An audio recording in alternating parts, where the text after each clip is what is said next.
ಮಕ್ಕಳ ಎಲ್ಲರಿಗೂ ಕೂಡ ಮಧ್ಯಾಹ್ನದ ಶುಭಾಶಯಗಳು. ನೀವು ಈಗಾಗಲೇ ಸೇತುಬಂಧ ಶಿಕ್ಷಣವನ್ನು ಮುಗಿಸ್ಬಿಟ್ಟು ಈಗ ತಾನೇ ನಮ್ಮ ಗದ್ಯ ಪಾಠವನ್ನು ಅಭ್ಯಾಸ ಮಾಡಲಿಕ್ಕೆ ಶುರು ಮಾಡಿದ್ದೀವಿ. ನಮ್ಮ ಈ ವರ್ಷ 8ನೇ ತರಗತಿಗೆ ಒಟ್ಟು 4 ಗದ್ಯ ಪಾಠಗಳು, 4 ಪದ್ಯ ಪಾಠಗಳು ಮತ್ತು 3 ಪಠ್ಯ ಪೋಷಕ ಅಧ್ಯಯನಗಳಿವೆ. ಅವು ವಿವಿಧ ಸಾಹಿತ್ಯ ಪ್ರಕಾರಗಳನ್ನ ಹೊಂದಿದ್ದಾವೆ. ಅವುಗಳಲ್ಲಿ ನೋಡಿ, ಮನೆಯಲ್ಲಿ ಒಂದು ಸಣ್ಣ ಮಗು ಇರುತ್ತೆ. ಏನಿರುತ್ತೆ? ಸಣ್ಣ ಮಗು ಇರುತ್ತೆ. ಆ ಸಣ್ಣ ಮಗು ಅಳ್ತಾ ಇರ್ತದೆ. ಅಳ್ತಾ ಇರ್ಬೇಕಾದ್ರೆ ಮನೆಯಲ್ಲಿ ತಾಯಿಯಾದಳು ಏನ್ ಮಾಡ್ತಾರೆ ಅಂದ್ರೆ ಲಾಲಿ ಹಾಡನ್ನ ಹಾಡುವುದ್ರ ಮೂಲಕ ಏನ್ ಮಾಡ್ತಾರೆ, ಆ ಮಗುವನ್ನ ಸಮಾಧಾನ ಮಾಡ್ತಾರೆ. ಹಾಗೆ ಶಾಲೆಯಲ್ಲಿ ಯಾರು ಕೂಡ ಗಲಾಟೆ ಮಾಡ್ತಾ ಇದ್ರೆ ಶಿಕ್ಷಕರು ಏನ್ ಮಾಡ್ತಾರಪ್ಪ ಅಂದ್ರೆ ನಿಮಗೆ ಒಂದು ಕತೆ ಹೇಳೋದ್ರ ಮೂಲಕ, ಏನ್ ಹೇಳೋದ್ರ ಮೂಲಕ, ಕತೆ ಹೇಳೋದ್ರ ಮೂಲಕ ನಿಮ್ಮನ್ನ ಏನ್ ಮಾಡ್ತಾರಪ್ಪ ಅಂದ್ರೆ ಸುಮ್ಮನೆ ಇರುವಂತೆ ಮಾಡ್ತಾರೆ. ಹಾಗಾದ್ರೆ ಮಕ್ಕಳೇ, ಈ ಕನ್ನಡದ ಎಲ್ಲಾ ಸಾಹಿತ್ಯ ಪ್ರಕಾರಗಳಲ್ಲಿ ಕತೆ ಅನ್ನೋದೇನಪ್ಪ ಅಂದ್ರೆ ಬಹಳ ಇಂಪಾರ್ಟೆಂಟ್. ಏನೇನ್ರೆ ಕಥೆಗಳು ಅನ್ನೋದೇನಪ್ಪ ಅಂದ್ರೆ ಬಹಳ ಮಹತ್ವವಾದದ್ದು. ಹಾಗಾದ್ರೆ ಕತೆ ಅಂದ್ರೆ ಏನು ನೋಡಿ, ಉದಾಹರಣೆಗೆ ನಾನು ಸಣ್ಣ ಕತೆ ಹೇಳ್ತೇನೆ. ಒಂದು ಊರಲ್ಲಿ ಒಂದು ಕಾಗೆ ಇತ್ತು. ಏನಿತ್ತು? ಆ ಕಾಗೆ ಇಡೀ ಊರೆಲ್ಲ ಸಂಚಾರ ಮಾಡಿ ಬಂದ್ಬಿಟ್ಟು ಆ ಮನೆಯಲ್ಲಿ ಆಹಾರ ಸಿಗುತ್ತೋ, ಈ ಮನೆಯಲ್ಲಿ ಆಹಾರ ಸಿಗುತ್ತೋ ಅಂತಂದು ಎಲ್ಲ ಕಡೆ ಅಡ್ಡಾಡ್ತು. ಒಂದ್ ಕಡೆ ಸರಿಯಾಗಿ ಒಳ್ಳೆ ಆಹಾರ ಸಿಕ್ತದಕ್ಕೆ. ಅದಕ್ಕೆ ಕಾಗೆಗೆ ಆಹಾರ ಸಿಕ್ತು. ಆಯ್ತು, ಸಿಕ್ಕಿತ್ತ ನನಗೆ ಕಾಗೆ ಗಪ ಗಪ ಗಪನೆ ತಿಂದು ಬಿಡ್ತು. ತಿಂದು ಕೊಳ್ಳೆ ಕೊನೆಗೆ ಒಂದೇ ಒಂದು ಪೀಸ್ ಅನ್ನ ಏನ್ ಮಾಡ್ತಪ್ಪ ಅಂದ್ರೆ ಬಾಯಿಯಲ್ಲಿ ಕಚ್ಕೊಂಡು ಮರದ ಮೇಲೆ ಹೋಗಿ ಕುತ್ಕಂತ. ಎಲ್ಲಿ ಹೋಗಿ ಕುತ್ಕಂತ? ಮರದ ಮೇಲೆ ಹೋಗಿ ಕುತ್ಕಂತ. ಸರಿ, ಮರ ಮೇಲೆ ಹೋಗಿ ಕುತ್ಕೊಂಡಾಗ ಅದೇ ಊರಿನ ಆಚೆ ಒಂದು ನರಿ ಇತ್ತು. ಏನಿತ್ತು? ಆ ನರಿ ಏನ್ ಮಾಡ್ತಪ್ಪ ಅಂದ್ರೆ ಅಯ್ಯೋ ಇವತ್ತೇನೋ ಹೊಟ್ಟೆಗೆ ಬಿದ್ದಿಲ್ಲಲ್ಲಪ್ಪ ಅಂತಂದು ನರಿ ಏನ್ ಮಾಡಕತ್ತು, ಊರ ಹೊರಗಡೆ ಏನು ಸಿಗ್ಲಿಲ್ಲ, ಊರೊಳಗೆ ಏನಾರ ಸಿಕ್ತತನ ಅಂತಂದು ಊರ ಔಷಧ ಬಾಗಿಲ ಹತ್ರ ನಿಧಾನವಾಗಿ ನಡ್ಕಂತ ಬರಕತ್ತ. ಕೊನೆಗೆ ಒಂದ್ ಮೂಗಿ ವಾಸನೆ ಬಂದದ. ಓ, ಎಲ್ಲಿ ಮಾಂಸದ ವಾಸನೆ ಬರ್ತಾ ಇದೆ ಅಂತ ನರಿ ಆ ಕಡೆ ಈ ಕಡೆ ನೋಡ್ತದೆ. ಎಲ್ಲಿ ಕಾಲಿಗೆ ಕೊನೆಗೆ ಮ್ಯಾಲ ನೋಡ್ತದೆ, ಮರದ ಮ್ಯಾಲ ಒಂದ್ ಕಾಗೆ ಬಾಯಿಗೆ ಏನ್ ಕಚ್ಕೊಂಡಿತ್ತು? ಮಾಂಸ ಕಚ್ಕೊಂಡಿತ್ತು. ಅದನ್ನ ನೋಡ್ಬಿಟ್ಟು ನರಿ ಬಾಯಾಗ ಏನ್ ಬಂತು? ನೀರು ಸುರಿಯಕತ್ತು. ಅಯ್ಯೋ ಅಯ್ಯೋ, ಏನಾರ ಮಾಡಿ ಆ ಕಾಗೆ ಬಾಯಿಗೆ ಇರ್ತಕ್ಕಂಥ ಮಾಂಸ ತಿನ್ಮಕ್ಕಲ್ಲ ನಾನು ಅಂತಂದು ಕೆಳಗ ನಿಂತ್ಕೊಂಡ ನರಿ ಏನ್ ಮಾಡಪ್ಪ ಅಂದ್ರೆ ಯೋಚನೆ ಮಾಡಕತ್ತು. ಏನ್ ಯೋಚನೆ ಮಾಡಪ್ಪ ಅಂದ್ರೆ, ಕಾಗಕ್ಕ ಕಾಗಕ್ಕ ನಿನ್ ಧ್ವನಿ ಎಷ್ಟು ಇಂಪಾಗಿದೆ, ನೀ ಎಷ್ಟು ಚೆನ್ನಾಗಿ ಹಾಡ್ತೀಯ ಕಾಗಕ್ಕ ಅಂತಂದು ಆ ಕಾಗಕ್ಕನ ಏನ್ ಮಾಡಪ್ಪ ಅಂದ್ರೆ ನರಿ ವರ್ಣನೆ ಮಾಡಿದ್ದು. ನಿನ್ನ ಕಂಠ ಎಂತ ಕಂಠ, ಮಧುರ ಕಂಠ, ಹಾಗೆ ಹೀಗೆ ಅಂತಂದು ಕಾಗೆನ ಒಪ್ಪಿಸ್ಬಿಡ್ತು. ಕಾಗಕ್ಕ, ಬಹಳ ದಿನ ಆಗೈತೆ, ಒಂದ್ ಹಾಡು ಹೇಳ ನೀನು ಅಂತಂದು ನರಿ ಏನ್ ಮಾಡ್ತಪ್ಪ ಅಂದ್ರೆ ಕಾಗೆ ಉಬ್ಬಿಸ್ಬಿಡ್ತಾವ. ಹಾಗೆ ಕಾಗೆ ಮೈ ಉಬ್ಕೊಂಡ್ಬಿಡ್ತಾವೆ. ಓ, ನಾನು ಹಂಗ ಹಿಂಗ ಅಂತಂದು ಮೈ ಉಬ್ಬಿಸ್ಕೊಂಡು ಏನ್ ಮಾಡ್ತಪ್ಪ ಅಂದ್ರೆ ಕೊನೆಗೆ ಕಾಗೆ ಮರ ಮೇಲೆ ಕುಂತಲ್ಲ, ಮರ ಮೇಲೆ ಕುಂತಂದ ಕಾಗೆ ಮಾಡ್ತಪ್ಪ ಅಂದ್ರೆ ಬಾಯಾಗಿನ ಮಾಂಸ ತಗೊಂಡು ಕಾಲಾಗ ಇಟ್ಕಂತ. ಎಲ್ಲಿ ಇಟ್ಕಂತ? ಕಾಲಾಗ ಇಟ್ಕಂತ. ಕಾಲಾಗ ಇಟ್ಕೊಂಡ ಕಾ ಕಾ ಕಾ ಕಾ ಕಾ ಕಾ ಅಂತ ಹಾಡು ಹೇಳಕ್ ಶುರು ಮಾಡ್ತು. ಆರ ನರಿಗೇನಾಯ್ತು?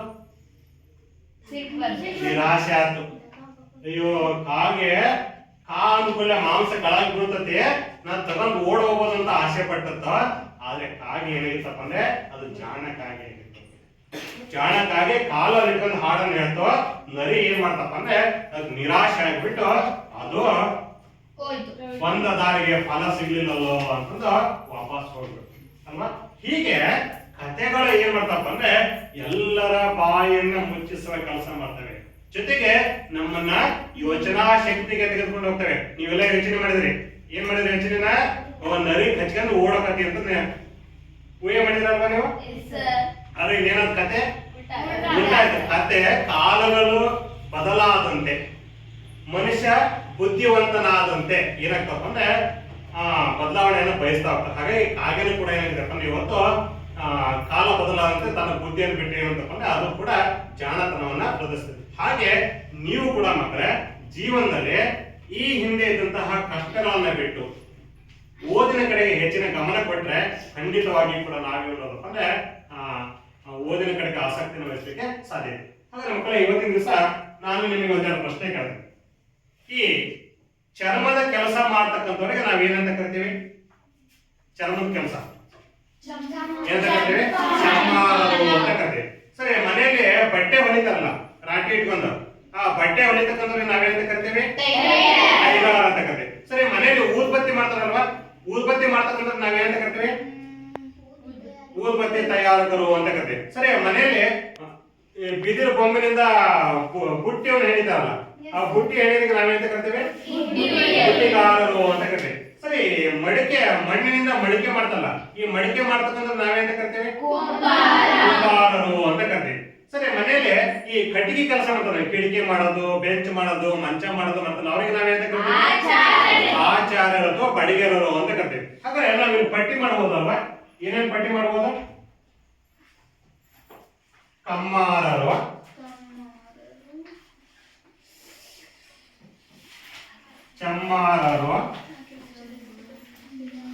ಚಮ್ಮಾರರು, ಊದುಬತ್ತಿಗಾರರು,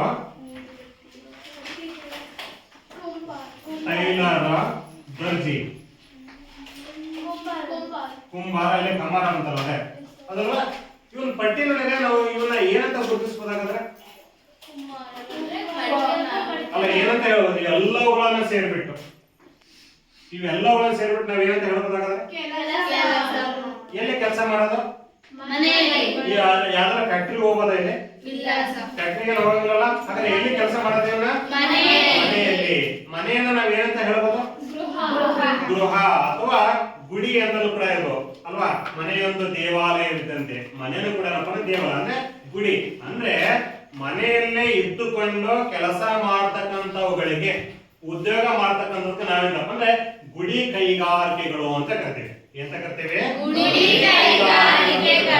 ಹಾಗಾದ್ರೆ ನಾವಿಲ್ಲಿ ಮಡಿಕೆ ಮಾಡೋನಿಗೆ ಕಮ್ಮಾರ ಅಂತ ಕರಿತೀವಿ ಅಥವಾ ಕುಮ್ಮಾರ ಅಂತ ಕರಿತೀವಿ. ಚರ್ಮದ ಕೆಲಸ ಮಾಡೋನಿಗೆ ಚಮ್ಮಾರ ಅಂತ ಕರಿತೀವಿ. ನೋಡಿ, ಇಲ್ಲಿ ಒಂದು ಪಟ್ಟಿ ಮಾಡಿದ್ದೀನಿ ನೋಡ್ರಿ. ನೋಡಿ, ಊದ್ಬತ್ತಿ ತಯಾರಿಸೋಣ, ಊದ್ಬತ್ತಿ ಮಾಡುವುದು ಊದುಗಾರ, ಊದುಬತ್ತಿಗಾರ. ಬಟ್ಟೆ ಹೊಲಿಯುವನು ಟೈಲರ್. ನಂತರ ಬಡಿಗೆ ಕೆಲಸ ಮಾಡ್ತಕ್ಕಂಥವನು ಆಚಾರ್ಯ. ಮಡಿಕೆ ತಯಾರಿಸಿ ಮಾಡುವನು ಕುಂಬಾರ. ಚರ್ಮದ ಕೆಲಸ ಮಾಡ್ತಕ್ಕಂಥವನು ಚಮ್ಮಾರ. ಹಾಗೆ ಮ್ಯಾಟ್ ಹೆಣಿತಕ್ಕಂಥದ್ದು ಮನೆಯಲ್ಲಿ ನಿಮ್ಮ ಮನೆಯಲ್ಲಿ ನಿಮ್ ತಾಯಿಯರು ಅಜ್ಜಿಯರು ಮ್ಯಾಟ್ ಹೆಣಿತಾರೆ ಗೊತ್ತಾ? ಸುಮ್ಮನೆ ಖಾಲಿ ಕುತ್ಕೊಂಡು ಅವ್ರ ಏನಂತಪ್ಪ ಅಂದ್ರೆ ಎಲ್ಲ ಹಳೆ ಸೀರೆ ತಗೊಂಡ, ಹಳೆ ಬಟ್ಟೆ ತಗೊಂಡ, ದಾರ ತಗೊಂಡು ಏನಂತಪ್ಪ ಅಂದ್ರೆ ಮ್ಯಾಟ್ ಹೆಣಿತಾರೆ ಅಥವಾ ಅಂಗಡಿಯಿಂದ ಒಯ್ಯರ್ ತಂದ್ಬಿಟ್ಟು ಬ್ಯಾಗ್ ತಯಾರಿಸೋದು ಮಾಡ್ತಾರೆ. ಹೀಗೆ ಮನೆಯಲ್ಲೇ ಕುಳಿತುಕೊಂಡು ಮಾಡತಕ್ಕಂತ ಕೆಲಸಗಳಿಗೆ ನಾವೇನಂತ ಕರಿತೀವಿ? ಗುಡಿ ಕೈಗಾರಿಕೆಗಳು. ಹಾಗೆ ಇನ್ನೊಂದು ಪ್ರಶ್ನೆ ಇದೆ ನಿಮಗೆ, ಏನಪ್ಪಾ ಅಂದ್ರೆ ಬಟ್ಟೆ ದಾರದಿಂದ ಬಟ್ಟೆ ತಯಾರಿಸುವುದಕ್ಕೆ ನಾವೇನಂತ ಕರಿತೀವಿ? ಈ ಅರಳಿದೆ ಗೊತ್ತಾ ನಮಗೆ? ಹತ್ತಿ ಮನೆಯಲ್ಲಿ ದೀಪ ಹಚ್ಚೋಕೆ ಎಣ್ಣೆ ಬತ್ತಿ ನೋಡಿ, ಆ ಬತ್ತಿಯಿಂದ ನಾವೇನಪ್ಪ ದಾರ ಮಾಡ್ತೇವೆ. ದಾರವನ್ನು ತೆಗೆದುಕೊಂಡು ಬಟ್ಟೆ ತಯಾರಿಸ್ತೇವೆ. ನಾವು ಹಾಕೊಂಡಲ್ಲ ಬಟ್ಟೆ, ಈ ಬಟ್ಟೆ ತಯಾರಿಸ್ತೇವೆ. ಹಾಗಾದ್ರೆ ಬಟ್ಟೆ ತಯಾರಿಸುವ ಸಾಧನಕ್ಕೆ ನಾವೇನಂತ ಕರಿತೀವಿ? ಎಂತ ಕರಿತೇವೆ? ಮಗ್ಗ ಅಂತ ಕರಿತೀವಿ. ಹಾಗಾದ್ರೆ ಮಕ್ಕಳೇ, ನಾವು ಇವತ್ತಿನ ದಿವಸ ಮಗ್ಗ ಅಂದ್ರೆ ಏನು, ಮಗ್ಗದ ಕೆಲಸ ಮಾಡ್ತಕ್ಕಂಥವ್ರಿಗೆ ನಾವ್ ಏನಂತ ಕರಿತೇವೆ, ಆ ಮಗ್ಗದಿಂದ ಏನೆಲ್ಲ ಲಾಭ ಇದೆ, ನಷ್ಟ ಇದೆ ಅನ್ನೋ ವಿಚಾರವಾಗಿ ಇವತ್ತಿನ ದಿವಸ ನಾವು ಗದ್ಯ ಪಾಠ 1 ಮಗ್ಗದ ಸಹಾಯಕ ಎಂಬ ಪಾಠವನ್ನ ಅಭ್ಯಾಸ ಮಾಡಲಿಕ್ಕೆ ಹೋಗೋಣ. ಯಾವ ಪಾಠ? ಗದ್ಯ ಪಾಠ 1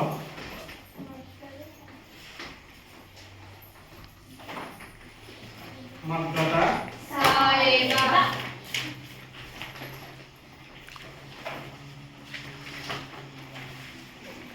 ಇದು ಒಂದು ಸಣ್ಣ ಕಥೆಯ ಪ್ರಕಾರ.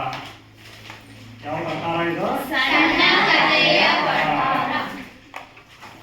ಲೇಖಕರು ಭಾಗವಹಿಸಿ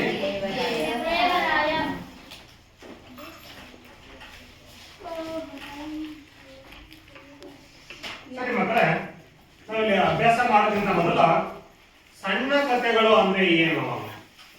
ಕನ್ನಡದಲ್ಲಿ ಸಣ್ಣ ಕಥೆ ನಾವು ಆಗಲೇ ಒಂದು ಕಥೆ ಇದೆಯಲ್ಲ, ಅದು ಎಂತ ಕಥೆ? ಅದು ಅದ್ರ ಮೂಲಕ ನಮಗೆ ಒಂದು ನೀತಿ ಗೊತ್ತಾಗ್ತದೆ. ಏನಪ್ಪ ಅಂದ್ರೆ ಅತಿ ಅತಿ ಆಸೆನ ಪಟ್ರೆ ನಮಗೆ ನಿರಾಸೆ ಆಗುತ್ತೆ ನಮಗೆ ಗೊತ್ತಾಗುತ್ತೆ, ಗತಿಗೇಟು ಅನ್ನೋದು ನಮಗೆ ಅರ್ಥ ಆಗುತ್ತೆ. ಹಾಗೆ ಕನ್ನಡದಲ್ಲಿ ಅನೇಕ ಕವಿಗಳು ಲೇಖಕರು ಏನ್ ಮಾಡಿದಾರಪ್ಪ ಅಂದ್ರೆ ಹಲವಾರು ಸಣ್ಣ ಕಥೆಗಳನ್ನ ಬರೆದಿದ್ದಾರೆ. ಹಾಗಾದ್ರೆ ಅಂತ ಕವಿಗಳು ಯಾರಿದ್ದಾರೆ ನೆನಪಿಸ್ ನಾನು ನಿಮಗೆ ನೆನಪಿರ್ತಕ್ಕಂಥವ್ರು ಕುವೆಂಪು ಅವರು ಇದ್ದಾರೆ,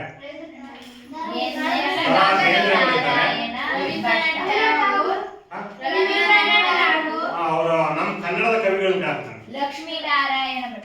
ಲಕ್ಷ್ಮೀನಾರಾಯಣ ಭಟ್ರು ಇದ್ದಾರೆ, ಎನ್.ಎಸ್. ಲಕ್ಷ್ಮೀನಾರಾಯಣ ಭಟ್. ಮತ್ತೆ ಕವಿಗಳು ಪರಿಸರ ಪ್ರೇಮಿ ಮಾಸ್ತಿ ವೆಂಕಟೇಶ್ ಅಯ್ಯಂಗಾರ್, ಪುರಂದರದಾಸರು, ಬಸವಣ್ಣನವರು ವಚನಕಾರಪ್ಪ ಅವರು ಕವಿಗಳಲ್ಲ. ಸರಿ, ಇಲ್ಲಿ ನಾನು ಹೇಳ್ತೇನೆ ಕೇಳಿದೆ, ಕನ್ನಡದಲ್ಲಿ ಸಣ್ಣ ಕಥೆಗಳನ್ನ ಬರೆದಂತಹ ಕವಿಗಳು ಯಾರ್ಯಾರು ಅಂತ ನಾವಿಲ್ಲಿ ಹೇಳೋದಾದ್ರೆ ಒಂದನೇದಾಗಿ ಎ.ಕೆ. ರಾಮಾನುಜನ್ ಅಂತಕ್ಕಂಥವ್ರು, ಪಿ. ಲಂಕೇಶ ಅಂತಕ್ಕಂಥವ್ರು, ಕೆ.ಪಿ. ಪೂರ್ಣಚಂದ್ರ ತೇಜಸ್ವಿ ಅಂದ್ರೆ ಕುವೆಂಪು ಅವರ ಮಗ ಯಾರಪ್ಪ ಅಂದ್ರೆ ಕೆ.ಪಿ. ಪೂರ್ಣಚಂದ್ರ ತೇಜಸ್ವಿ ಇವರು ಕೂಡ ಇದ್ದಾರೆ. ಮತ್ತು ನಿರಂಜನ ಅಂತಕ್ಕಂಥವ್ರು ಅವರು ಇದ್ದಾರೆ, ವೀಣಾ ಅಂತಕ್ಕಂತಹ ಲೇಖಕಿ ಅವರಿದ್ದಾರೆ, ದೇವನೂರ ಮಹಾದೇವ ಅವರಿದ್ದಾರೆ, ಬಸವರಾಜ್ ಕಟ್ಟಿಮನಿ ಅವರಿದ್ದಾರೆ ಮತ್ತು ಯು.ಆರ್. ಅನಂತಮೂರ್ತಿ. ಹೀಗೆ ಹಲವಾರು ಕವಿಗಳು ಕನ್ನಡದಲ್ಲಿ ತಮ್ಮದೇ ಆದಂತಹ ಸಣ್ಣ ಕಥೆಗಳ ಪ್ರಕಾರಗಳನ್ನೇ ಮಾಡ್ತಾರೆ ನಮಗೆ ತಿಳಿಸಿಕೊಡುವ ಕೆಲಸ ಮಾಡ್ತಾರೆ. ಅವರು ಬರೆದಂತಹ ಕೃತಿಗಳು ಯಾವಪ್ಪ ಅಂದ್ರೆ ಎ.ಕೆ. ರಾಮಾನುಜನ್ ಅವರ ಅಣ್ಣ ತಮ್ಮನ ಮಾನವ ಶಾಸ್ತ್ರ, ಪಿ. ಲಂಕೇಶರ್ ಅವರ ನಿವೃತ್ತರು ಅಂತಕ್ಕಂತಹ ಗ್ರಂಥ. ಯಾವ ಗ್ರಂಥ?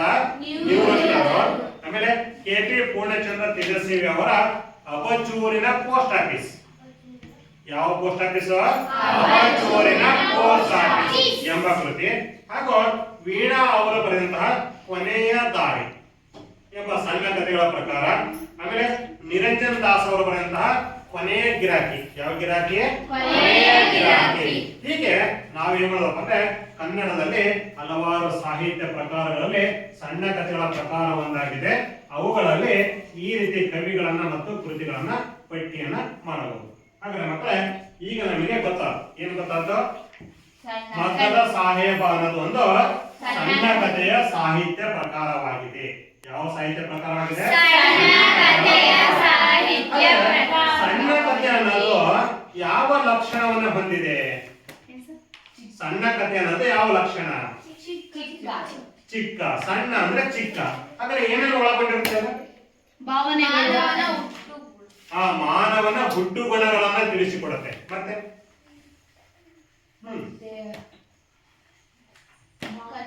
ನೋಡಿ, ಈ ಕತೆ ಹೇಳೋದ್ನಾಗ ನಮಗೆ ಒಂದೊಂದೇ ಆಸಕ್ತಿ ಉಂಟಾಗ್ತದಲ್ವಾ?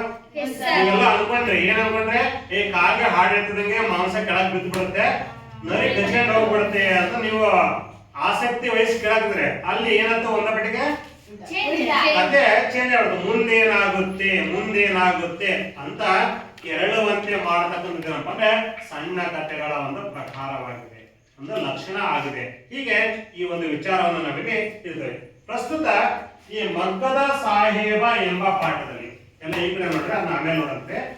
ಮಗ್ಗದ ಸಾಹೇಬ ಎಂಬ ಪಾಠದಲ್ಲಿ ಇಂದು ವಿನಾಶದ ಅಂಚಿನಲ್ಲಿರುವ ಗುಡಿ ಕೈಗಾರಿಕೆಗಳು ನಾವು ಪಟ್ಟಿ ಮಾಡಿದ್ದೀವಲ್ಲ, ಯಾವ್ಯಾವ ಈ ಗುಡಿ ಕೈಗಾರಿಕೆಗಳು ನೋಡಿ. ಇವತ್ತು ಇವುಗಳಲ್ಲಿ ಎಷ್ಟು ಜನ ಕೆಲಸವಿಲ್ಲದೆ ಇವತ್ತು ಎಷ್ಟು ಜನ ಬೀದಿ ಪಾಲಾಗಿದ್ದಾರಪ್ಪ. ಉದಾಹರಣೆಗೆ ನಾವಿಲ್ಲಿ ಊದ್ಬತ್ತಿ ತಯಾರು ಮಾಡ್ತಕ್ಕಂಥವ್ರು. ಹಿಂದೆ ಮನೆಯಲ್ಲೇ ಕುತ್ಕೊಂಡು ಹೆಣ್ಮಕ್ಳು ಏನ್ ಮಾಡ್ತಾರಪ್ಪ ಅಂದ್ರೆ ಊದ್ಬತ್ತಿ ತಯಾರು ಮಾಡ್ತಾರೆ. ಆದ್ರೆ ಇವತ್ತು ಮಿಷನ್ಗಳು ಬಂದ್ಬಿಟ್ಟು ಊದ್ಬತ್ತಿಯನ್ನು ಕೂಡ ಏನ್ ಮಾಡ್ತಪ್ಪ ಅಂದ್ರೆ ಮಿಷನ್ನೇ ಮಾಡ್ತಾ ಇದಾವೆ. ಹಾಗಾಗಿ ಕೆಲಸ ಮಾಡ್ತಕ್ಕಂಥವ್ರೆ ಕೆಲಸ ಇಲ್ಲಂಗ ಆಗ್ಬಿಟ್ಟದೆ. ಆಮೇಲೆ ಬಟ್ಟೆ ಹೊಲಿಯೋದು ಎಲ್ಲ ರೆಡಿಮೇಡ್ ಬಟ್ಟೆ ಬರ್ತದೆ, ಗಾರ್ಮೆಂಟ್ಸ್ ಇದಾವೆ ಅಲ್ವಾ? ಗಾರ್ಮೆಂಟ್ಸ್ ಇದಾವೆ, ಎಲ್ಲ ಅಲ್ಲಿಗೆ ಹೋಗ್ತಾ ಇದ್ರೆ. ಇವತ್ತು ಮನೆಯಲ್ಲಿ ಯಾರು ಕೂಡ ಟೈಲರಿಂಗ್ ಕೆಲಸನ ಮಾಡ್ತಾರೆ. ಆಮೇಲೆ ಚರ್ಮದ ಕೆಲಸ, ಇವತ್ತು ಚಪ್ಪಲಿ ಅವಾಗೆಲ್ಲ ನಾವು ಚಪ್ಪಲಿಗಳನ್ನೆಲ್ಲ ಏನ್ ಮಾಡ್ತಪ್ಪ ಅಂದ್ರೆ ಈ ಮಾದರಿಗೆರೆ ಇರ್ತಕ್ಕಂಥವ್ರ ಹತ್ರ ಹೋಗ್ಬಿಟ್ಟು ಅವರಿಗೆ ಹಳತಿ ಕೊಟ್ಟು ಚಪ್ಪಲಿ ಹೊಲ್ಸ್ಕೊಂಡ್ಬರ್ಬೇಕಾಯ್ತು. ಆದ್ರೆ ಇವತ್ತು ಹಂಗಿಲ್ಲ, ಎಲ್ಲ ರಬ್ಬರ್ ಚಪ್ಪಲಿ, ಪ್ಲಾಸ್ಟಿಕ್ ಚಪ್ಪಲಿಗಳು ಬಂದ್ಬಿಟ್ಟಾರೆ, ರೆಡಿಮೇಡ್ ಚಪ್ಪಲ್. ಆಮೇಲೆ ಏನಪ್ಪ ಅಂದ್ರೆ ಇದು ಮಡಿಕೆ ತಯಾರಿ ಮಾಡ್ತಕ್ಕಂಥ. ಇವತ್ತು ಮಡಿಕೆ ಮಾಡ್ತಕ್ಕಂಥ ಎಷ್ಟು ಮಂದಿ ಬೀದಿ ಪಾಲಾಗಿಲ್ಲ. ಇವತ್ತು ಮಡಿಕೆ ಯಾರು ಬಳಸ್ತಾರ? ಎಲ್ಲ ಸ್ಟೀಲು, ಹಿತ್ತಾಳಿ, ತಾಮ್ರ, ಪ್ಲಾಸ್ಟಿಕ್ ನಾವು ಬಂದ್ಬಿಟ್ಟಿದ್ದಾವೆ ಅಲ್ವಾ, ಎಲ್ಲ ಹೋಗ್ಬಿಟ್ಟು ಇವತ್ತಿನ ದಿವಸ ಏನಪ್ಪ ಅಂದ್ರೆ ಇವರೆಲ್ಲರೂ ಕೂಡ ಇವತ್ತು ವಿನಾಶದ ಅಂಚಿನಲ್ಲಿದ್ದಾರೆ. ಯಾರ್ಯಾರು? ಕಮ್ಮಾರರು, ಕುಂಬಾರರು, ಚರ್ಮಗಾರರು, ಟೈಲರ್ಗಳು, ಉತ್ಪತ್ತಿ ಮಾಡ್ತಕ್ಕಂಥವ್ರು, ಮದ್ದವನ್ನು ನೇಯ್ತಕ್ಕಂಥವ್ರು ಕೂಡ ಇವತ್ತು ಏನಾಗಿದ್ರಪ್ಪ ಅಂದ್ರೆ ಬೀದಿ ಪಾಲಾಗಿ ಹೋಗ್ತಾರೆ. ಹೀಗೆ ಇಂತಹ ಗುಡಿ ಕೈಗಾರಿಕೆ ಕೆಲಸ ಮಾಡ್ತಕ್ಕಂಥ ಇವತ್ತು ವಿನಾಶದ ಅಂಚಿನಲ್ಲಿದ್ದಾರೆ. ಅಂತವರನ್ನ ಮತ್ತೆ ಬೆಳೆಸುವ ಕೆಲಸವನ್ನು ಮಾಡಬೇಕು ಎಂದು ತಿಳಿಸಿಕೊಡ್ತಕ್ಕಂಥದ್ದೇ ಈ ಒಂದು ಗದ್ಯ ಪಾಠದ ಆಶಯ ಭಾವವಾಗಿದೆ ಅಲ್ವಾ. ನಿಮ್ಮೂರಲ್ಲಿ ಇದ್ದಾರೆ ಅಂತಾರ? ನಿಮ್ಮೂರಲ್ಲಿ ಯಾರ್ಯಾರು ಇದ್ದಾರೆ? ಸಾಮಾನ್ಯ ಬಡಿಗೆಪ್ಪರ್ ನೋಡಿರಲ್ವಾ? ಬಡಿಗೆಪ್ಪರ್ ನೋಡಿರಿ. ಆಮೇಲೆ ನಿಮ್ಮೂರಾಗ ರಂಟಿ ಕುಂಟಿಗಳನ್ನ ಹದ ಮಾಡ್ಲಿಕ್ಕೆ ಕುಲಿಮೆಗಳು ಅಂತ ಗೊತ್ತಾ? ಕುಲಿಮೇರದಾಗ ಇವತ್ತು ಕೆಲಸ ಇಲ್ಲ ಅಲ್ಲೇ, ಎಲ್ಲ ಟ್ರ್ಯಾಕ್ಟರ್ಗಳು ಬಂದವೆ. ಆ ಟ್ರ್ಯಾಕ್ಟರ್ ಕೂಡ ಪಡ ಏನಾರ ಸವಿತಪ್ಪನ್ನೇ ಮತ್ತೆ ಹೋಗಿ ಹೊಸ ತಂದು ಹಾಕ್ಬಿಡ್ತೇವೆ. ಆದ್ರೆ ಹಿಂದೆಲ್ಲ ಏನ್ ಮಾಡ್ತಾರ ಅವನ್ನ ಹಣಿಸಿಕೊಂಡು ಬರುವ ಕೆಲಸ ಮಾಡ್ತಿದ್ವಿ. ಆದ್ರೆ ಇವತ್ತು ಕುಲಿಮೆಯರಿಗೂ ಕೂಡ ಕೆಲಸ ಇಲ್ಲ, ಹಂಗಾಗ್ಬಿಟ್ಟಿದೆ. ಹಾಗಾಗಿ ಅಂತ ಕೆಲಸ ನಾವು ಇವತ್ತು ಸಹ ಗಮನಿಸಬೇಕಾಗಿದೆ. ಸರಿ, ಅದಕ್ಕಿಂತ ಮೊದಲು ನಾವು ಲೇಖಕರಾದಂತಹ ಬಾಗಲೋಡಿ ದೇವರಾಯರ ಒಂದು ಸಣ್ಣ ಪರಿಚಯವನ್ನ ಮಾಡಿಕೊಳ್ಳೋಣ. ಯಾರ ಪರಿಚಯ ಮಾಡ್ಕೊಳ್ಳೋಣ? ದೇವರಾಯರ ಸಣ್ಣ ಪರಿಚಯ ಮಾಡಿಕೊಳ್ಳೋಣ.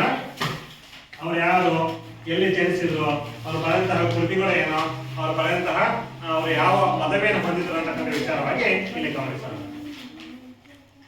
ಸರಿ, ಕೃತಿಕಾರರ ಪರಿಚಯ ಬಾಗಲೋಡಿ ದೇವರಾಯ. ನೀವೆಲ್ಲ ಬಾಗಲೋಡಿ ದೇವರಾಯ ನೋಡಿರಾ? ನೋಡಿ, ನಿಮ್ಮ ಪಠ್ಯ ಪುಸ್ತಕದಲ್ಲಿ ಒಂದು ಸಣ್ಣ ಭಾವಚಿತ್ರ ಕೊಟ್ಟಿದೆ ನೋಡಿ. ನೋಡಿ, ಹುಡುಗನ ವಯಸ್ಸಲ್ವ ಏನು, ನಮ್ಮ ವಯಸ್ಸಿನ ಇವರೇ ಏನಪ್ಪಾ ಅಂದ್ರೆ ಬಾಗಲೋಡಿ ದೇವರಾಯ. ಕಾಣಿಸ್ತಿದೆಯಲ್ಲ ಚಿತ್ರ? ಸ್ಮಾರ್ಟ್ ಆಗಿದ್ದಾರೆ, ಒಂದು ಕೋಟ್ ಹಾಕೊಂಡಿದ್ದಾರೆ, ಒಳ್ಳೆ ಸ್ಮಾರ್ಟ್ ಬಾಯ್ ಆಗಿ ಇದ್ದಾರೆ. ಅವರೇ ಏನಪ್ಪಾ ಅಂದ್ರೆ ಬಾಗಲೋಡಿ ದೇವರಾಯ. ಓಕೆ, ಅವ್ರ ಪರಿಚಯ ಮಾಡ್ಕೊಳ್ಳೋಣ. ಬಾಗಲೋಡಿ ದೇವರಾಯ ಅವರು 1927 ಎಷ್ಟೇ ಇಸ್ವಿಯಲ್ಲಿ? 1927ನೇ ಇಸ್ವಿಯ ದಕ್ಷಿಣ ಕನ್ನಡ ಜಿಲ್ಲೆಯ ಬಾಗಲೋಡಿಯಲ್ಲಿ ಜನಿಸ್ತಾರೆ. ಎಲ್ಲಿ ಜನಿಸ್ತಾರೆ?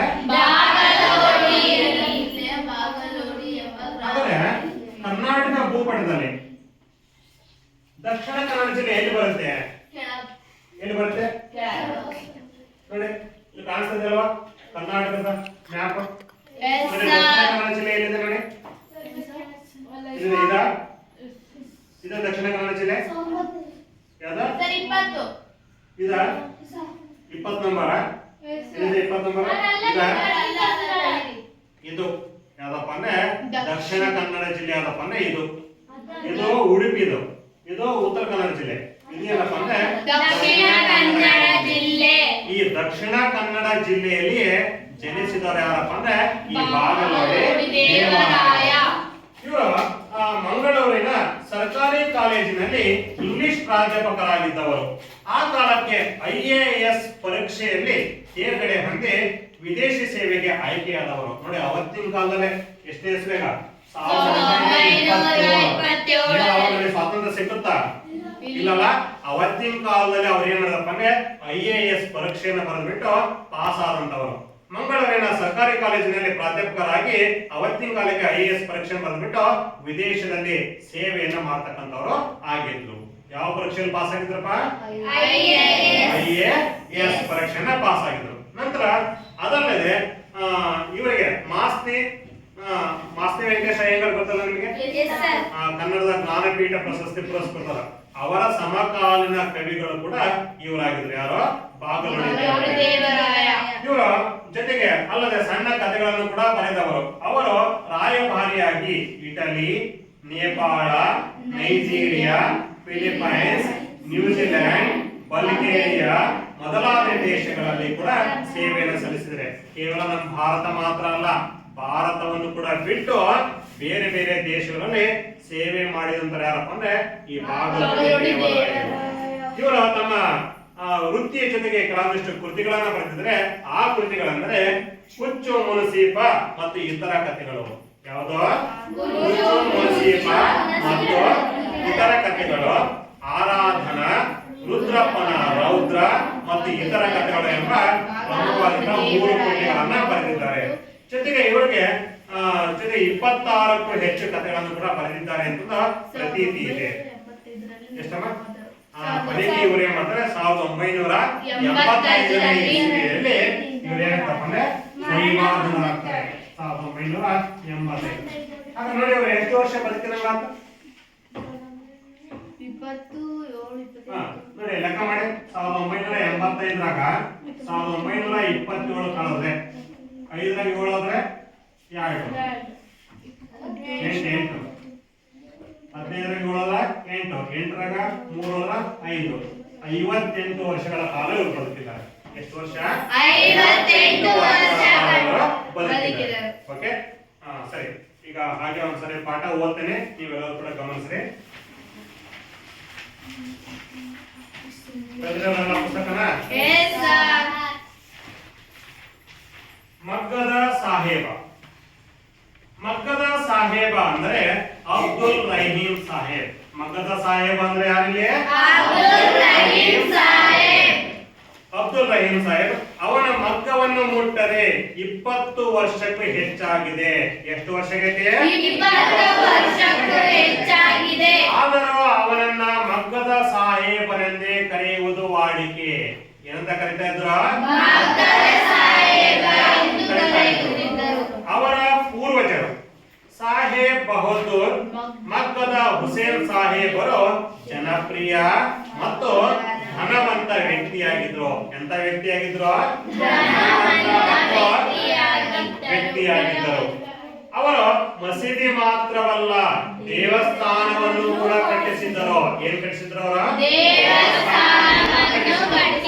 ಇಂದಿಗೂ ಈ ದೇವಸ್ಥಾನದಲ್ಲಿ ರಥೋತ್ಸವದ ಸಮಯದಲ್ಲಿ ಅವರ ಮನೆತನದ ಹಿರಿಯ ಪ್ರತಿನಿಧಿಗೆ ಎಲ್ಲರಿಗಿಂತಲೂ ಕೂಡ ಮುಂದಾಗಿ ಪ್ರಸಾದವನ್ನ ಪಡೆಯುವ ಹಕ್ಕಿದೆ.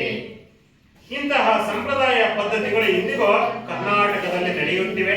ಇದರಿಂದ ಪೂರ್ವಜರಲ್ಲಿ ಎಂತಹ ಘನತೆ, ಸದಾಚಾರ, ಸದ್ಭಾವನೆಗಳು ಇದ್ದವು ಎಂದು ತಿಳಿಯುವುದು. ಉದಾಹರಣೆಗೆ ನನ್ನದೇ ಹುಟ್ಟೂರಿನ ಪಕ್ಕದಲ್ಲಿ ಮುಸಲ್ಮಾನ ವಸತಿ ಇದೆ. ಯಾರ ವಸತಿ ಇದೆ?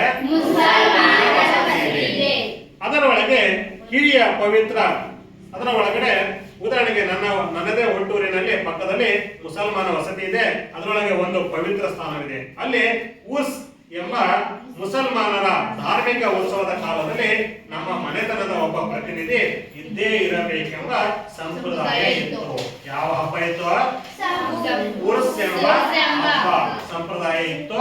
ಅಲ್ಲಿ 6 ಹಬ್ಬ ಹಿಂದೂಗಳು ಅಲ್ಲಿ ಇರಲೇಬೇಕು ಅಂತಕ್ಕಂಥ ಒಂದು ಸಂಪ್ರದಾಯ ಇತ್ತು ಅನ್ನೋದು ಗೊತ್ತಾಗುತ್ತಲ್ವಾ? ಸರಿ ಮಕ್ಕಳೇ, ಇವತ್ತಿಗೆ ಇಷ್ಟು ಸಾಕು. ನಾನು ಇಲ್ಲಿ ಒಂದ್ 2 ಪಾಯಿಂಟ್ ಬರೆದಿನಿ. ಆ 2 ಪಾಯಿಂಟ್ ಅನ್ನ ನೀವು ಆಧಾರ ಇಟ್ಕೊಂಡು ಮನಸ್ಸಲ್ಲಿ ಓದಿಕೊಂಡು ನಾನು ಕೇಳೋ ಪ್ರಶ್ನೆಗೆ ಉತ್ತರ ಕೊಡ್ಬೇಕು. ಓಕೆ, ಈಗ 2 ಪಾಯಿಂಟ್ ಬರ್ತೇನೆ.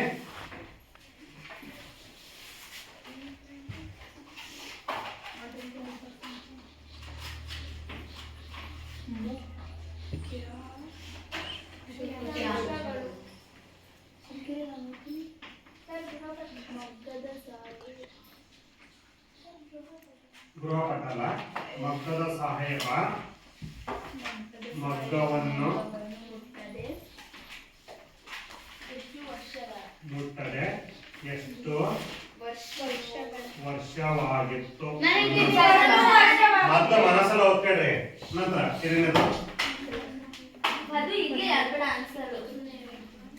ಮಗ್ಗದ ಸಾಹೇಬರ ವ್ಯಕ್ತಿತ್ವ ಎಂತದ್ದು? ವ್ಯಕ್ತಿತ್ವ ಎಂತದ್ದು? 3ನೇ ಪಾಯಿಂಟ್. ಲೇಖಕರ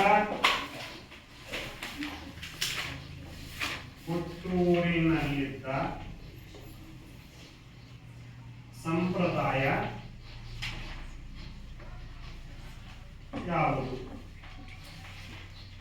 ಅದರ ಮಕ್ಕಳ ಇಲ್ಲಿ ನಾನು 3 ಪಾಯಿಂಟ್ಗಳನ್ನ ಬರೆದಿದ್ದೇನೆ. ಒಂದು, ಮಗ್ಗದ ಸಾಹೇಬ ಮಗ್ಗವನ್ನು ಮುಟ್ಟದೆ ಎಷ್ಟು ವರ್ಷ ಆಗಿತ್ತ ಅನ್ನೋದು.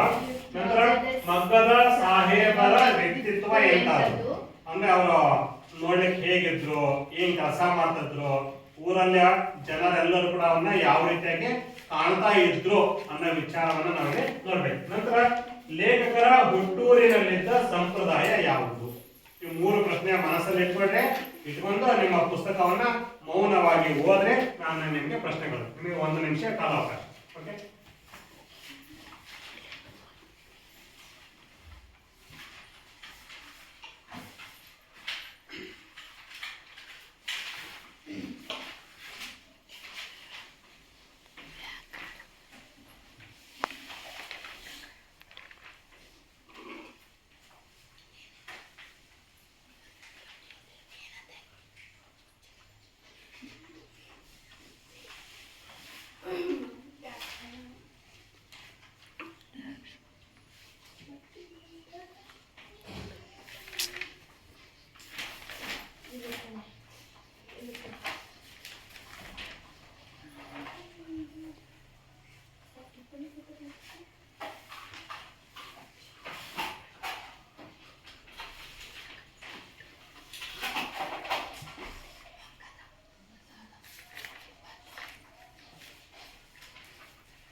ಅದು ಕೇಳಬಹುದ ಪ್ರಶ್ನೆನಾ? ಅದಕ್ಕಿಂತ ಮುಂಚೆ ನಾನು ನನ್ನ ಹಾಡಲ್ಲಿ ಒಂದೆರಡು ಪದ ತೋರಿಸ್ತೇನೆ. ಆ ಪದ ಯಾವ ಅಂತ ನೀವು ಗೊತ್ತಿರಬೇಕು. ಓಕೆ, ವಾಡಿಕೆ ರೂಢಿ ಹಾ ಹೇಳಪ್ಪ. ನನ್ನ ಹಾಡಿನಲ್ಲಿ ನಾನು ಯಾವ ಅಕ್ಷರ ಬರ್ತಿದ್ದೆ? ಎಸ್, ವಾಡಿಕೆ. Very good. ಇನ್ನೊಂದು ಪದ ಯಾವ್ದಮ್ಮ? ರೂಢಿ. ಸರಿ, ನೀನ್ ಹೇಳಪ್ಪ. ವಾಡಿಕೆ ಪದದ ಮುಂದೆ ಇನ್ನೊಂದು ಪದ ಬರ್ತದೆ, ಏನದ? ವಾಡಿಕೆ ಪದದ ಅರ್ಥ ಏನದ? ವಾಡಿಕೆ ಪದದ ಅರ್ಥ ಏನ? ರೂಢಿ ಎಂಬ ಅರ್ಥವನ್ನ ಕೊಡುತ್ತೆ. ಎರಡನೇ ಪದ ಯಾವ್ದನ್ನ?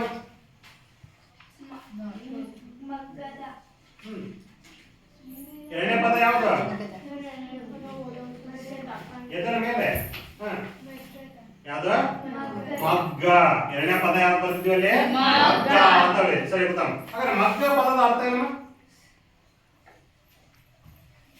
ಮಗ್ಗ ಪದದ ಅರ್ಥ ಏನು? ಮಗ್ಗ ಅಂದ್ರೆ ಏನು? ಹೇಳ್ತೀಯಾ? ಹೇಳಪ್ಪ. ಬಟ್ಟೆ ನೇಯುವ ಸಾಧನ. ನೋಡಿ, ಇನ್ನೊಂದ್ಸರಿ ನೋಡಿ, ಇಲ್ಲಿ ಕಾಣಿಸ್ತದ? ಒಂದೇ ಪದ ಏನ? ವಾಡಿಕೆ. ವಾಡಿಕೆ ಅಂದ್ರೆ ರೂಢಿ. ವಾಡಿಕೆ ಅಂದ್ರೆ ಹಿಂದಿನಿಂದಲೂ ಕೂಡ ಬಂದಿರೋದು. ಈಗ ನಿಮ್ಮ ಮನೆಗೆ ಒಂದೊಂದು ಹೆಸರು ಇರ್ತದಲ್ವಾ? ಆಯ್ತಾ? ನಿಮ್ಮ ಮನೆಗೆ ಹೆಸರು ಈ ಉದಾಹರಣೆಗೆ ನಾನೇ ಸತೀಶ್ ನಂದಿಹಳ್ಳಿ. ನನ್ನ ಹೆಸರೇನ? ಸತೀಶ್ ನಂದಿ. ಸತೀಶ್ ಅನ್ನೋದು ನನ್ನ ಹೆಸರು. ನಂದಿಹಳ್ಳಿ ಅನ್ನೋದೇನಪ್ಪ ಅಂದ್ರೆ ಹಿಂದಿನಿಂದಲೂ ಕೂಡ ನಮ್ಮ ಅಜ್ಜನ ಕಾಲದಲ್ಲೂ ಕೂಡ ರೂಢಿಯಾಗಿ ಬಂದಿರತಕ್ಕಂತ ಒಂದು ಹೆಸರು. ಹಾಗೆ ಇಲ್ಲಿ ಮಗ್ಗದ ಸಾಹೇಬ ಅನ್ನೋದು ರೂಢಿಯಾಗಿ ಬಂದಿರತಕ್ಕಂತ ಹೆಸರಾಗಿದೆ. ಕುತ್ಕೊಳ್ಳೋಣ. ಹಾಗೆ ಎರಡನೇದು ಮಗ್ಗ ಅಂದ್ರೆ ಸಾಧನ, ಅದಕ್ಕೆ ಮಗ್ಗ ಅಂತ ಕರೀತೀವಿ. ಓಕೆ, ಸರಿ. ಈಗ ಅಪೂರ್ವ, ಒಂದನೇ ಪಾಯಿಂಟ್ಗೆ ನಮ್ಮ ಪ್ರಶ್ನೆ ಸರ್ 20 ವರ್ಷಗಳ ವಾಕ್ಯದಲ್ಲಿ ಹೇಳಬೇಕು. ಇಲ್ಲಿ ನೋಡ ಪ್ರಶ್ನೆ ನೋಡಿ. ಮಗ್ಗದ ಸಾಹೇಬ ಮಗ್ಗವನ್ನು ಮುಟ್ಟದೆ ಎಷ್ಟು ವರ್ಷ ಆಗಿತ್ತು? ಮಗ್ಗದ ಸಾಹೇಬ ಮಗ್ಗವನ್ನು ಮುಟ್ಟದೆ 20 ವರ್ಷವಾಗಿತ್ತು. ಎಷ್ಟು ವರ್ಷ ಆಗಿತ್ತು? 20 ವರ್ಷ ಆಗಿತ್ತು. Very good. ರೇಖಾ, ಮಗ್ಗದ ಸಾಹೇಬ ಎಂದು ಯಾರನ್ನ ಕರೀತಾ ಇದ್ರು? ಮಗ್ಗದ ಸಾಹೇಬ ಎಂದು ಅಬ್ದುಲ್ ರಹೀಂ ನನ್ನು ಕರೆಯುತ್ತಿದ್ದರು. ಅಬ್ದುಲ್ ರಹೀಂ ಸಾಹೇಬನನ್ನ ಮಗ್ಗದ ಸಾಹೇಬ ಎಂದು ಕರೀತಾರೆ. Okay, good. ನೀನಪ್ಪ, ಮಗ್ಗದ ಸಾಹೇಬರ ವ್ಯಕ್ತಿತ್ವ ಎಂತದ್ದು? ಜೋರಾಗಿ. ಮಗ್ಗದ ಸಾಹೇಬ ವ್ಯಕ್ತಿತ್ವ ಎಂದರೆ ಅವರು ಮಸೀದಿಯನ್ನು ಕಟ್ಟಿಸದೆ ಹಿಂದೂ ದೇವಸ್ಥಾನಗಳನ್ನು ಕಟ್ಟಿಸಿದರು ಮತ್ತು ಹಿಂದೂಗಳ ರಥೋತ್ಸವದಲ್ಲಿ ಸಂದರ್ಭದಲ್ಲಿ ಅವರೇ ಮುಂದೆ ಪ್ರಸಾದವನ್ನು ಸ್ವೀಕರಿಸುವ ಹಕ್ಕನ್ನ ಪಡ್ಕೊಂಡ್ರು. ಜೊತೆಗೆ ಅವರ ಧನವಂತ ವ್ಯಕ್ತಿಯು ಕೂಡ ಜನಪ್ರಿಯ ಮತ್ತು ಧನವಂತ ವ್ಯಕ್ತಿ. ಯಾಕೆ ಜನಪ್ರಿಯ ಮತ್ತು ಧನವಂತ ವ್ಯಕ್ತಿ ಆಗಿದ್ರಪ್ಪ ಅಂದ್ರೆ ಅವರು ಮಸೀದಿ ಮಾತ್ರವಲ್ಲ, ನೋಡಿ ನಾವು ನೆನ್ಕೊಂಡ್ಕೋಬೇಕು. ಅಬ್ದುಲ್ ರಹೀಂ ಸಾಹೇಬ್ ಇದೆ ಅಂತ ಹೆಸರು, ಮುಸಲ್ಮಾನ್ ಹೆಸರಲ್ವಾ? ನೋಡಿ, ಅವರು ಒಬ್ಬ ಮುಸಲ್ಮಾನ್ ವ್ಯಕ್ತಿ ಆಗಿದ್ರು ಕೂಡ ಹಿಂದೂಗಳ ದೇವಸ್ಥಾನ ಕಟ್ಟಿಸ್ತಾರೆ ಅಂದ್ರೆ ಜನಪ್ರಿಯ ಅಲ್ವಾ? ನಾವು ಅವ್ರನ್ನ ನಿಜವಾಗ್ಲೂ ಕೂಡ ನೆನಪಿಸ್ಕೊಳ್ಬೇಕಲ್ವಾ? ಉದಾಹರಣೆಗೆ ಮತ್ತೊಂದು ಏನಪ್ಪಾ ಅಂದ್ರೆ ಅವರು ನಮ್ಮೂರಲ್ಲಿ ರಥೋತ್ಸವ ಕಾರ್ಯಕ್ರಮ ಐತಪ್ಪ ಅಂದ್ರೆ ಅವ್ನು ಮುಸಲ್ಮಾನ ವ್ಯಕ್ತಿ ಆಗಿದ್ರು ಕೂಡ ಏನ್ ಮಾಡ್ತಾರಪ್ಪ ಅಂದ್ರೆ ಎಲ್ಲರಿಗಿಂತಲೂ ಕೂಡ ಮುಂದೆ ಬಂದ್ಬಿಟ್ಟು ಪ್ರಸಾದವನ್ನ ಪಡಿತಕ್ಕಂತ ಹಕ್ಕು ಅವರಿಗೆ ಇತ್ತು ಅನ್ನೋದು ನಮಗೆ ಗೊತ್ತಾಗುತ್ತೆ. ನಂತರ ಮೂರನೇದು ಯಾರು ಲಾವಣ್ಯ ಹೇಳ್ತೀಯಮ್ಮ? ಹೇಳ. ಲೇಖಕರ ಹುಟ್ಟೂರಿನಲ್ಲಿದ್ದಂತಹ ಸಂಪ್ರದಾಯ ಯಾವುದು? ಸಂಪ್ರದಾಯ ಅವರು ಎಲ್ಲಕ್ಕಿಂತ ಮುಂಚೆ ಹೋಗಿ ದೇವಸ್ಥಾನದಲ್ಲಿ ಪ್ರಸಾದ ಪಡೆಯುವ ಹಕ್ಕು. ಓಕೆ.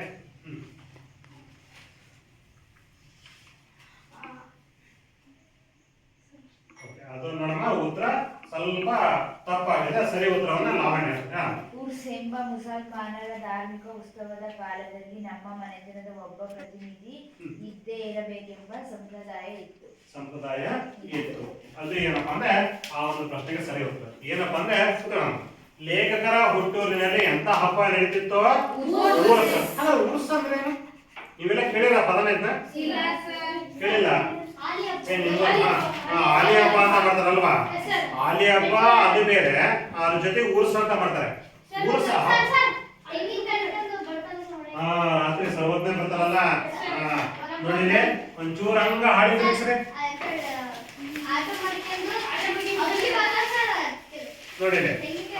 ನೋಡಿ ಕಾಣಿಸ್ತದೆ.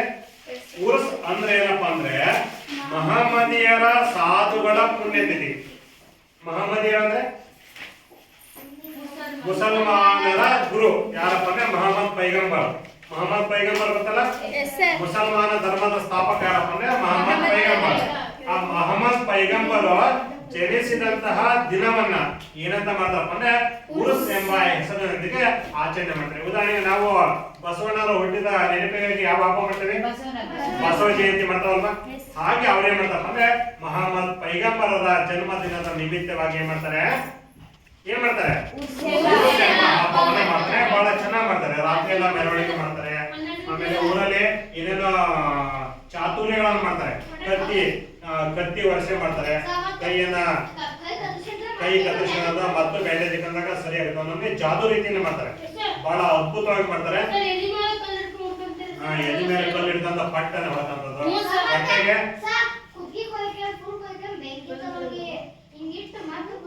ಆಮೇಲೆ ತಲೆ ಮೇಲೆ ಒಂದು ಮ್ಯಾಟ್ ಇಟ್ಕೊಂಡು ಬೆಂಕಿ ಹಚ್ಕೊಳೋದು. ಆಮೇಲೆ ಪಟ್ಟಿಗೆ ಚಾಕುಗಳನ್ನು ಚುಚ್ಕೊಳೋದು. ಆ ರೀತಿಯ ಏನೇನು ಆಗಲ್ಲ. ಯಾಕಂದ್ರೆ ಅವರು ದೈವಾತ್ರ ಸಂಭೂತರಾಗಿರ್ತಾರೆ. ಈ ಉದಾಹರಣೆಗೆ ನಾವು ವೀರಗಾಸೆ ಮಾಡುವಾಗ ನಾವು ಇಷ್ಟಿಷ್ಟು ದಪ್ಪಣ ತಗೊಂಡು ಬಾಯಿಯೊಳಗೆ ಇಟ್ಕೊಂತ ಸ್ವಲ್ಪ ಕೂಡ ರಕ್ತ ಬರಲ್ಲ. ನಮಗೆ ಬರುತ್ತಾ? ಬರಲ್ಲ. ಹಾಗೆ ಮಕ್ಕಳೇ ಅದು ಒಂದೇನಪ್ಪ ಅಂದ್ರೆ ಉರ್ಸ್ ಅಂತಕ್ಕಂಥ ಹಬ್ಬ. ಏನೇಳ ನೋಡಿ ಅವ್ರು ನಿಜವಾಗ್ಲೂ ಕೂಡ ಯಾವ ನೋಡಿಯಪ್ಪ ಮಾಡ್ತಾರ ಅಲ್ಲೇವಾ ದರ್ಗಾ ಇದೆಯಲ್ಲ ಅಲ್ವೇ? ಸರಿ, ಓಕೆ. ಆಮೇಲೆ ನಿಮಗೆ ಇವ್ರು ಗೊತ್ತಾ ಮಕ್ಕಳೇ? APJ ಅಬ್ದುಲ್ ಕಲಾಂ ಗೊತ್ತಾ? APJ ಅಬ್ದುಲ್ ಕಲಾಂ ಇವರೊಬ್ಬ ಮುಸಲ್ಮಾನ ವ್ಯಕ್ತಿ ಅಲ್ವಾ? ನೋಡಿ, ಇವರೊಬ್ಬ ಮುಸಲ್ಮಾನ ವ್ಯಕ್ತಿ ಆಗಿದ್ರು ಕೂಡ ಇವರು ನನ್ನ ದೇಶ, ನನ್ನ ಭಾರತ, ನನ್ನ ಜನ ಅಂತ ಏನ್ ಮಾಡ್ತಾರೆ? ಭಾರತ ದೇಶಕ್ಕೋಸ್ಕರನೇ ಹೋರಾಟ ಮಾಡ್ತಾರೆ.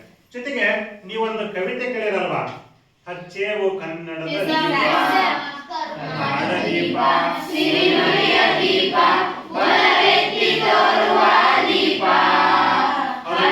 ಈ ಹಾಡು ಕೇಳಿರಲ್ವಾ? ಹಾಗಾದ್ರೆ ಈ ಹಾಡನ್ನ ಬರೆದವ್ರು ಯಾರು?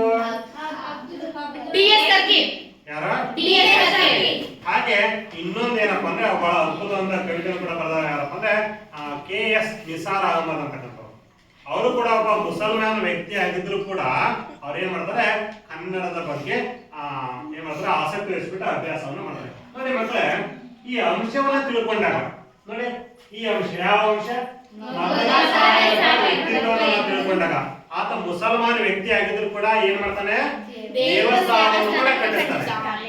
APJ ಅಬ್ದುಲ್ ಕಲಾಂ ಮುಸ್ಲಿಂ ಆಗಿದ್ರು ಕೂಡ ಭಾರತದ ಏಳಿಗೆಗೋಸ್ಕರನೇ ಶ್ರಮ ವಹಿಸ್ತಾರೆ. KS ನಿಸಾರ್ ಅಹಮದ್ ಅವರು ಮುಸಲ್ಮಾನ ವ್ಯಕ್ತಿಯಾಗಿದ್ರು ಕೂಡ ಕನ್ನಡದಲ್ಲಿ ಕವಿತೆಗಳನ್ನ ರಚಿಸ್ತಾರೆ. ಹಾಗೆ ಇನ್ನೊಂದು ದೃಶ್ಯ ತೋರಿಸ್ತಾರೆ ನೋಡ್ರಿ. ಕನ್ನಡದ ಮೌಲ್ವಿ ಅಂತಂದು ಇಲ್ಲೊಬ್ರು ಇದಾರೆ ಕಾಣಿಸುತ್ತಾ ನೋಡಿ? ಇಲ್ಲಿ ಮುಸಲ್ಮಾನ ವ್ಯಕ್ತಿ ಇವರು ಮುಸಲ್ಮಾನರು. ಇವರೇನಪ್ಪ ಅಂದ್ರೆ ಕನ್ನಡದ ಒಬ್ಬ ಶ್ರೇಷ್ಠ ಲೇಖಕರು ಗೋರೂರು ರಾಮಸ್ವಾಮಿ ಅಯ್ಯಂಗಾರ್ ಅಂತಂದ್ರು. ನಿಮ್ ಪುಸ್ತಕದಾಗೆಲ್ಲ ಗೋರೂರು ರಾಮಸ್ವಾಮಿ ಅಯ್ಯಂಗಾರ್ ಇವರಿಬ್ರು ಎಷ್ಟು ಆತ್ಮೀಯರಪ್ಪ ಅಂದ್ರೆ ಇವರಲ್ಲಿ ಮುಸ್ಲಿಮನ ಭಾವನೆ ಇಲ್ಲ, ಇವರಲ್ಲಿ ಹಿಂದೂ ಅನ್ನೋ ಭಾವನೆ ಇಲ್ಲ. ಇಬ್ರು ಒಂದೇ ರೀತಿ ಅಣ್ಣ ತಮ್ಮಂದಿರಂತ ಇದ್ರು. ಸರಿ, ಇದೆಲ್ಲ ನಮಗೆ ಏನಂತ ಸಾರುತ್ತೆ? ಜಾತಿ ಭೇದ ಭಾವ ನಮ್ಮಲ್ಲಿ ಯಾವುದೇ ರೀತಿಯಾದಂತ ಜಾತಿ ಭೇದ ಭಾವ ಇಲ್ಲ. ನೋಡಿ, ನಾವು ಪ್ರತಿದಿನ ಪ್ರಾರ್ಥನೆದಲ್ಲಿ ಹೇಳ್ತೇವೆ, ಸರ್ವ ಜನಾಂಗದ ಶಾಂತಿಯ ತೋಟ,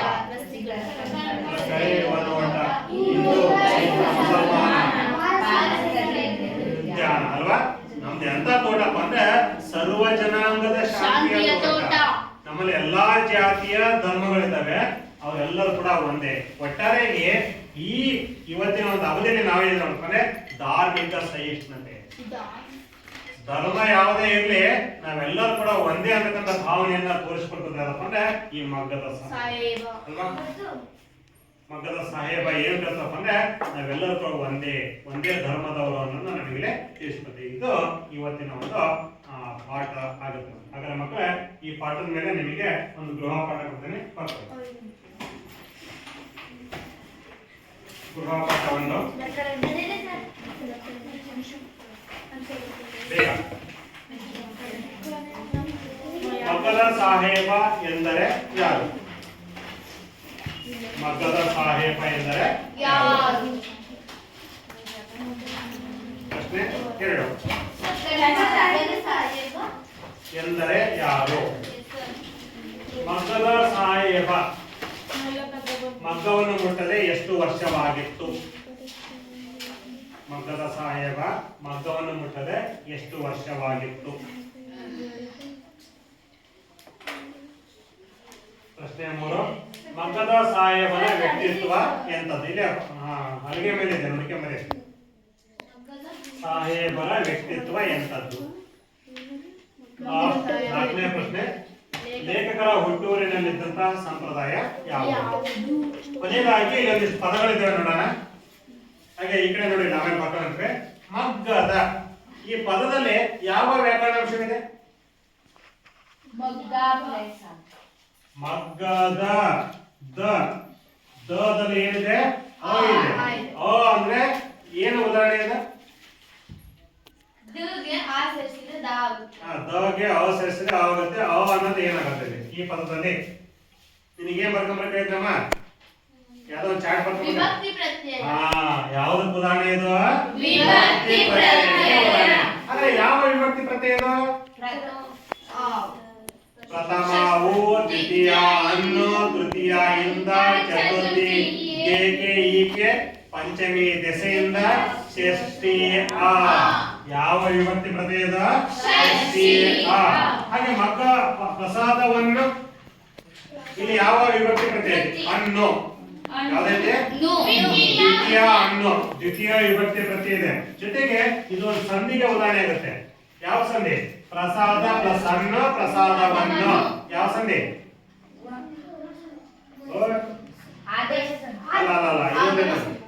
ಆಗಮ ಸಂಧಿ. ಯಾವ ಸಂಧಿ? ಆಗಮ ಸಂಧಿ. 20 ಅನ್ನೋದು ಯಾವ ನಾಮಪದ? 20 ಯಾವ ನಾಮಪದ? 20 ಅನ್ನೋದು ಏನ್ ಸೂಚನೆ ಮಾಡುತ್ತೆ? ಯಾವ್ದಾರ ಹೆಸರು ಇರ್ತದ? ಯಾವ್ದಾರ ಹೆಸರು ಇರ್ತದ? ಅದ ಯಾವ್ದಾರ ವಸ್ತುವಿನ ಹೆಸರು ಇರ್ತದ? ಇಲ್ಲ, ಮತ್ತೆ ಏನಂತ ಇರ್ತದ? 20 ಅನ್ನೋದು ಏನದ? ಇದು ಏನಿದೆ? ಅಲ್ಲ 20 ಅನ್ನೋದೇನ? ಇದು ಹಿಂದೆ ಅಲ್ವಾ? ಇದು ಏನಿದೆ? 20 ಅನ್ನೋದು ಸಂಖ್ಯಾವಾಚಕ. ಇದೆಂತ ಪದ ಇದು? ಹಾಗೆ ಪಕ್ಕದಲ್ಲಿ ಯಾವ ವಿಭಕ್ತಿ ಪ್ರತ್ಯಯ ಐತೆ? ಅಪೂರ್ವ. ಯಾವ ವಿಭಕ್ತಿ ಪ್ರತ್ಯಯ ಐತೆ? ಲೇಖನ ಲಾಸ್ಟ್ ಇದ್ರಮ್ಮ. ಪಕ್ಕದಲ್ಲಿ ಯಾವ ವಿಭಕ್ತಿ ಪ್ರತ್ಯಯ ಐತೆ? ಯಾವ್ದ? ವಿಭಕ್ತಿ ಪ್ರತ್ಯಯ. ಓಕೆ.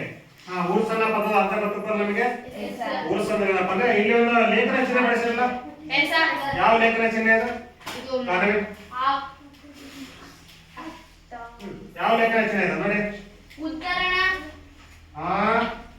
ಸರಿ ನೆನ್ಪಿಡ್ಕ ಹೇಳ್ಕೊಟ್ಟೇವೆ ಅವತ್ತು. ಯಾವ ಚಿಹ್ನೆ? ವಾಕ್ಯ ವಿಶೇಷಣ ಚಿಹ್ನೆ. ಇಂಗ್ಲಿಷಲ್ಲಿ single inverted comma, single inverted comma ಅಥವಾ ಕನ್ನಡದಲ್ಲಿ ವಾಕ್ಯ ವಿಶೇಷಣ ಚಿಹ್ನೆ ಅಂತಾರೆ. ಅದಲ್ಲ ಮಕ್ಕಳೇ? ಹಾಗಾದ್ರೆ ಮಕ್ಕಳೇ, ನಾವು ಈ ವಿಚಾರವನ್ನ ಇವತ್ತಿನ ತರಗತಿಯಲ್ಲಿ ಇದೆ. ಈ ಪಾಠ ಅರ್ಥ ಆಯ್ತಲ್ವಾ ಎಲ್ಲರಿಗೂ? ಈಗ ಇನ್ನೊಂದ್ಸರಿ ಹೇಳಿ.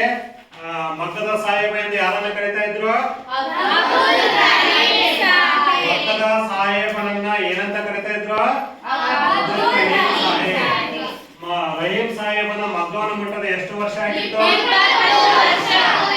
ಲೇಖಕರ ಹುಟ್ಟೂರಿನಲ್ಲಿ ಆಚರಿಸ್ತಾ ಇದ್ದಂತ ಹಬ್ಬ ಯಾವುದು? ಅದಲ್ವಾ ಮಕ್ಕಳೇ? ಇವತ್ತಿಗೆ ಈ ಪಾಠ ಸಾಕು. ಉಳಿದುದನ್ನ ನಾವು ಮುಂದಿನ ತರಗತಿಯಲ್ಲಿ ಅಭ್ಯಾಸ ಮಾಡೋಣ. ಓಕೆ.